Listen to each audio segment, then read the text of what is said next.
Hello दोस्तों, स्वागत है आपका आज के जो बिहार स्टेट और बिहार शिक्षक भर्ती के जो इकोनॉमिक्स के क्लास 9th का आपका ये क्वेश्चन है इसमें।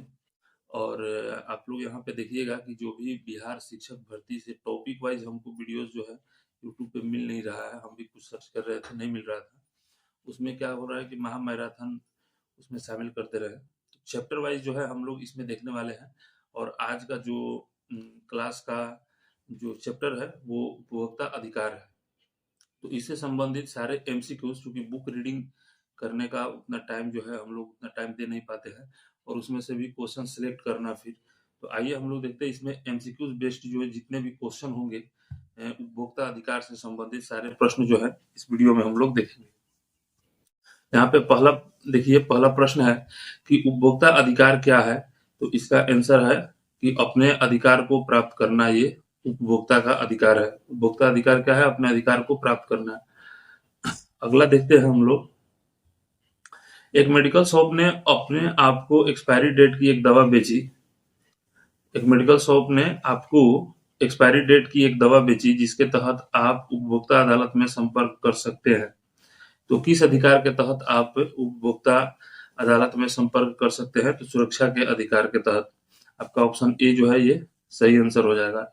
अगला देखिए, अगला है प्रश्न कि बाजार में उपभोक्ता की भागीदारी क्या है। बाजार में उपभोक्ता की भागीदारी क्या है? तो उत्पादक और उपभोक्ता।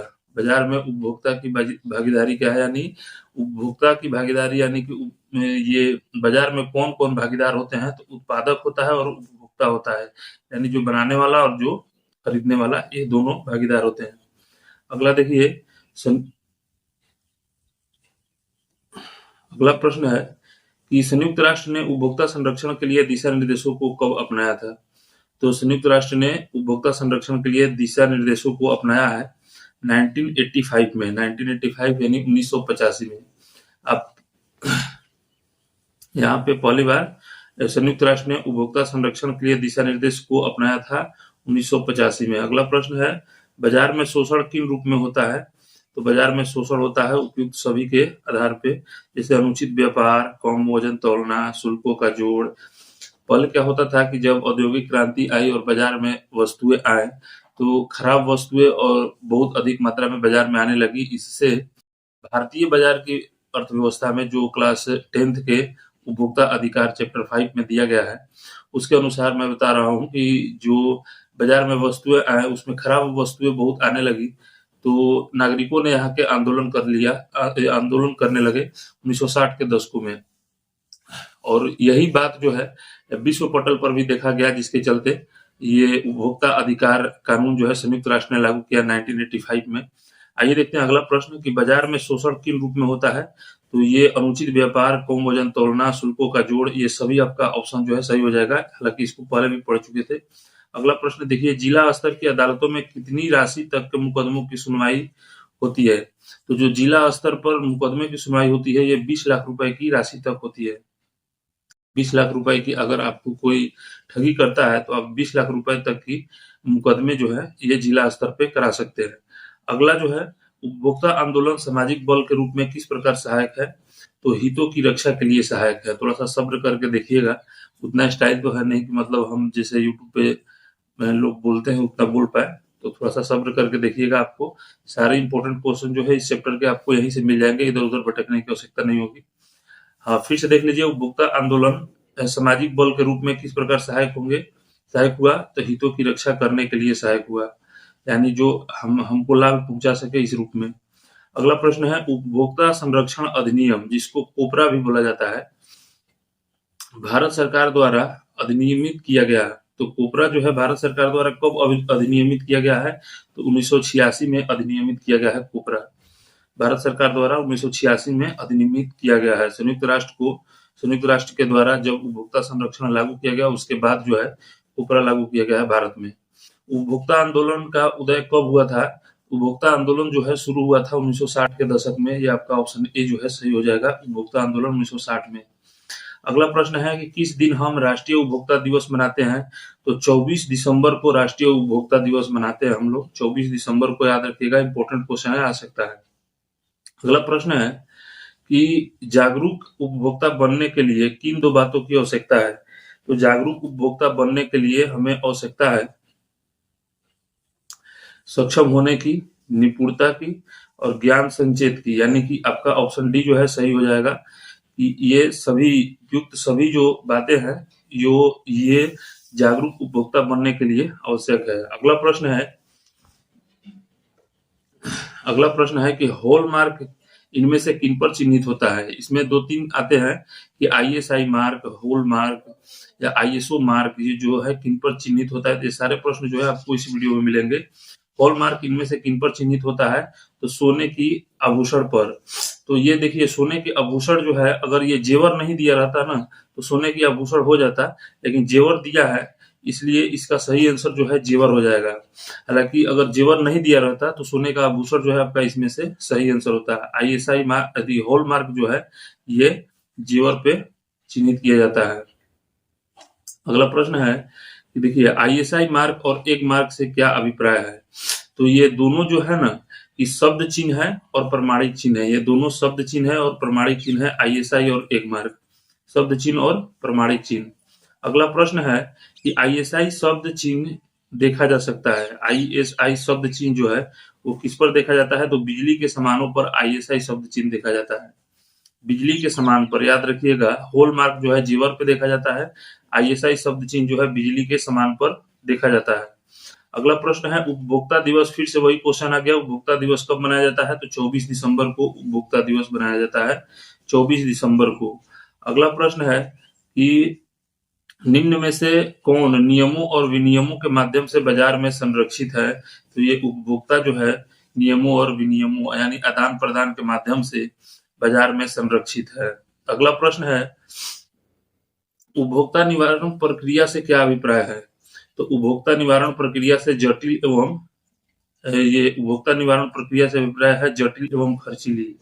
जटिल एवं खर्चीली, यहाँ पे इसका तर्क जो है समझ में नहीं आ रहा था, हालांकि दो तीन जगह हमने भी देखा, इसको सर्च किया तो जटिल एवं खर्चीली ही आ रहा है। इसको आप लोग भी याद रखिएगा, जटिल एवं खर्चीली उपभोक्ता निवारण प्रक्रिया का मतलब होता है। अगला है कि कौन सार्वजनिक सेवाओं के अंतर्गत आता है। तो डाक सेवाएं जो है सार्वजनिक सेवाओं के अंतर्गत आता है, डाक सेवाएं। अगला प्रश्न देखिए उपभोक्ता सुरक्षा के लिए संयुक्त राष्ट्र के दिशा निर्देशों को कब अपनाया गया। तो ये 1985 में अपनाया गया था। वही क्वेश्चन है, तीसरा चौथा क्वेश्चन जो था ये 19 नंबर पे आया है कि इस उपभोक्ता सुरक्षा के लिए संयुक्त राष्ट्र के दिशा निर्देशों को कब अपनाया गया, तो 1985 में। अगला प्रश्न देखिए वह प्रक्रिया जिसमें खाद्य पदार्थ की गुणवत्ता को किसी अन्य पदार्थ की मिलावट के माध्यम से कम किया जाता है, क्या कहलाता है। तो वो मिलावट कहलाता है। वह प्रक्रिया जिसमें किसी खाद्य पदार्थ की गुणवत्ता को किसी अन्य पदार्थ की मिलावट के माध्यम से कम किया जाता है, वो क्या कहलाएगा, तो मिलावट कहलाएगा। मिलावट, याद रखिएगा। अगला प्रश्न है कि पैकेट पर दी गई जानकारी किस प्रकार की जानकारी होती है। तो ये जो होती है उपयुक्त सभी जानकारियां होती है, जैसे कि मूल्य की जानकारी, निर्माण की तारीख, खराब होने की जानकारी, यानी कि कब ये एक्सपायर कर रहा है इसकी जानकारी, ये सभी जानकारियां जो है पैकेट पे दी जाती है। अगला प्रश्न है कि उत्पादक के घटकों की विस्तृत जानकारी हमें निम्न में से किसके द्वारा सुनिश्चित की जाती है। तो सुरक्षा पाने के अधिकार के द्वारा सुरक्षित की जाती है उत्पादक के घटकों की विस्तृत जानकारी। अगला प्रश्न देखते हैं राइट टू इंफॉर्मेशन एक्ट कब लागू किया गया। तो ये आपको 2005 में सारे दिए गए हैं। राइट टू इंफॉर्मेशन यानी सूचना का अधिकार जो है 2005 में लागू तो हुआ था, लेकिन किस तिथि को लागू हुआ था ये आपको याद रखना जरूरी है। 5 अक्टूबर को लागू हुआ था। महात्मा गांधी का जन्म दिवस 2 अक्टूबर को मनाया जाता है, तो आप लोग याद रखिएगा कि 2 अक्टूबर से अक्टूबर में ही लागू किया गया है सूचना का अधिकार 5 अक्टूबर को। किसी चीज से रिलेट करके अगर किसी चीज को हम लोग याद करते हैं तो वो जल्दी याद हो जाता है, तो आप लोग 5 अक्टूबर को याद रखिएगा। अगला प्रश्न है कि वह संगठन जो अंतर्राष्ट्रीय स्तर पर उत्पादकों के मानक तय करता है उसको क्या कहा जाता है। तो उसको आईएसओ कहा जाता है, जो अंतर्राष्ट्रीय स्तर पर उत्पादकों के मानक तय करता है कि ये चीज सही है, गलत है, खराब है, बढ़िया है, ये सब जो है तय कौन करता है, तो आईएसओ से सर्टिफाइड किया जाता है। अगला प्रश्न देखिए उपभोक्ता आंदोलन से क्या अभिप्राय है। तो उपभोक्ता आंदोलन से अभिप्राय है समझदार उपभोक्ता के रूप में जागरूक होना, अगला है नई दिशा प्रदान करना, सक्रिय भागीदारी, यानी ये तीनों जो है आपका सही है, उपयुक्त सही सभी आपका आंसर हो जाएगा। उपभोक्ता आंदोलन का अभिप्राय यही है कि उपभोक्ता को कौन सी वस्तु दी जा रही है इसके प्रति जागरूक होना, नया दिशा निर्देश जो है प्रदान करना, सक्रिय भागीदारी, सब चीज के बारे में जानकारी लेना, ये भी शामिल है उपभोक्ता आंदोलन में। अगला प्रश्न है, उपभोक्ता को किन परिस्थितियों को झेलना पड़ता है? तो ये झेलना पड़ता है जो न्यायोचित नहीं होती, यानी खराब वस्तुएं भी झेलना पड़ता है, स्वास्थ्य के लिए हानिकारक चीजों को झेलना पड़ता है, कम वेतन के लिए काम करना जो है यह भी झेलना पड़ता है उपभोक्ता को। ठीक है, ये सारी जो है उपभोक्ता को झेलना पड़ता है इन परिस्थितियों को। अगला प्रश्न देखते हैं, शहद खरीदते समय हमें कौन सा निशान देखना चाहिए? तो हमें एक मार्क देखना चाहिए, जितने भी खाद्य पदार्थ के सामान होते हैं उस पर एक मार्क चिन्ह जो है देखना चाहिए, एक मार्क। अगला प्रश्न है, कोपरा का अर्थ क्या होता है? तो कोपरा का अर्थ जो होता है यह होता है उपभोक्ता सुरक्षा अधिनियम, इंग्लिश में जान जाइए कंज्यूमर प्रोटेक्शन एक्ट जो है, ये आपको यहाँ पे नीचे दिया गया है, कंज्यूमर प्रोटेक्शन एक्ट। और ये कोपरा लागू हुआ था 1986 में, संयुक्त राष्ट्र ने जब उपभोक्ता अधिकार संरक्षण लागू किया था 1985 में, उसके बाद भारत में कोपरा जो है ये लागू हुआ था, कंज्यूमर प्रोटेक्शन एक्ट। याद रखिएगा, इसका हिंदी में अर्थ हुआ कोपरा का उपभोक्ता सुरक्षा अधिनियम।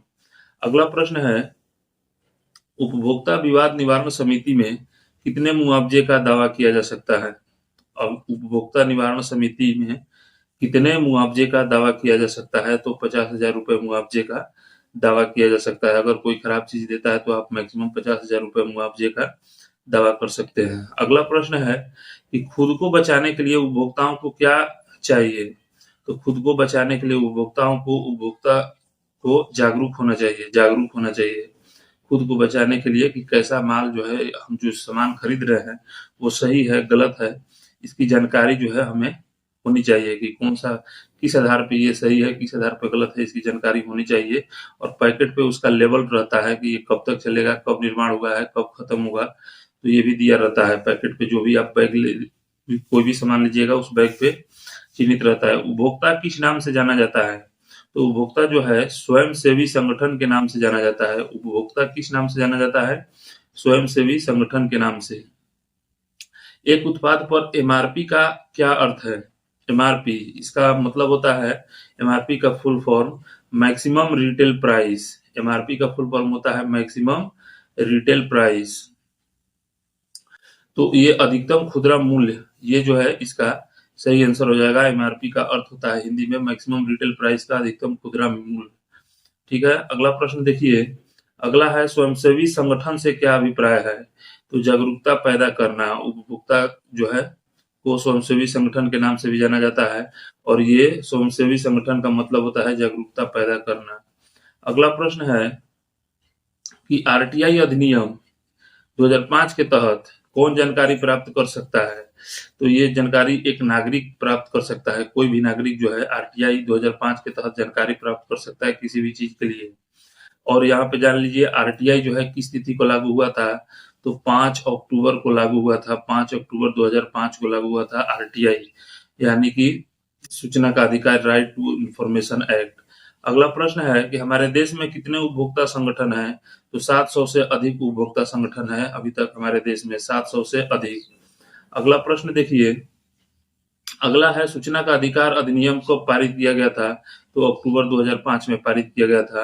अब एक ही क्वेश्चन को 2 बार 3 बार रिपीट हो जाने से फायदा ये है कि ये क्वेश्चन जो है हमको कंफर्म याद हो जाएगा क्लास चलते चलते ही। अगला प्रश्न है, उपभोक्ता संरक्षण अधिनियम कब लागू हुआ था? तो उपभोक्ता संरक्षण अधिनियम जो है 1976 में लागू हुआ था। उपभोक्ता संरक्षण अधिनियम 1976 में लागू हुआ। अगला प्रश्न है, 2005 में भारत सरकार द्वारा कौन सा कानून लागू किया गया? तो ये सूचना का अधिकार जो है, ऑप्शन ए सही हो जाएगा। सूचना का अधिकार 2005 में भारत सरकार के द्वारा लागू किया गया था। अगला है, उपभोक्ता आंदोलन का प्रारंभ किस कारण से हुआ? तो शोषण के कारण जो है उपभोक्ता आंदोलन का प्रारंभ हुआ, शोषण के कारण, यानी खराब चीजें जो है लोगों पर थोपी गई, लोगों को जानकारी नहीं थी शुरू में कि कौन सी वस्तुएं जो है किस आधार पे सही या गलत है, तो इस आधार पे, शोषण के आधार पे उपभोक्ता आंदोलन का प्रारंभ हुआ। इस तरह से इस चैप्टर का जितना भी प्रश्न है क्लास 10th के, ये बीपीएससी के लिए भी है, आपके स्टेट के लिए भी है, और चाहे जो भी मतलब कि आपके क्लास 10th के बच्चे हों वो भी देख सकते हैं। वो सारे ये सारे क्वेश्चन जो है ये उपभोक्ता अधिकार चैप्टर के सारे क्वेश्चन एकदम चुन-चुन के लिया गया है। तो इस तरह से आज का वीडियो जो है यहीं पे समाप्त होता है। फिर मिलते हैं हम लोग अगले वीडियो में। अगला वीडियो जो है करंट अफेयर्स का हो सकता है, और जो बच्चे दूसरी तैयारी कर रहे हैं उनको आप ये इस चैनल पे जितने वीडियो हैं, अभी तो चैनल नया है, कुछ वीडियोज़ हैं, उस पे जितने भी इम्पोर्टेंट करंट अफेयर्स के प्रश्न हैं वो आप दूसरों को शेयर कर सकते हैं। चलिए फिर मिलते हैं हम लोग अगले वीडियो में, तब तक के लिए जय हिंद।